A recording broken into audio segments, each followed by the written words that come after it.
جب حضرت عمر رضی اللہ تعالیٰ عنہ ایک مرتبہ تشریف لائے حضور علیہ الصلاۃ والسلام کے پاس، ان کے ہاتھ میں تورات تھی. حضور علیہ الصلاۃ والسلام نے جب دیکھا تو آپ کا چہرہ مبارک غصے سے سرخ ہو گیا. حضرت عمر رضی اللہ تعالیٰ عنہ کو صحابہ نے بتایا کہ آپ ذرا حضور علیہ الصلاۃ والسلام کے چہرے کی طرف دیکھیں.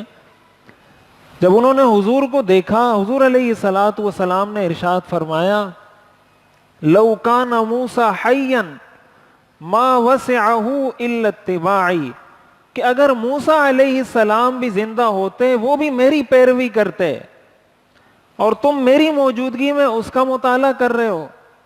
یعنی آپ نے ان کو منع فرمایا کہ اگر یہ کتاب جس پر نازل ہوئی ہے تورات، اگر وہ پیغمبر موجود ہوتے تو ان پر بھی لازم ہوتا کہ وہ میری پیروی کریں، میرے دین پر ایمان لائیں، میری مدد کریں، اور میری موجودگی میں ان کی کتاب کا مطالعہ کیسے کیا جا سکتا ہے. حضور علیہ الصلاۃ والسلام کو یہ غصہ اسی وجہ سے آیا تھا، اور آپ نے یہ ارشاد اسی لیے فرمایا تھا کہ اللہ تعالیٰ نے پہلے سے یہ عہد، یہ میثاق سارے انبیاء سے لے لیا تھا.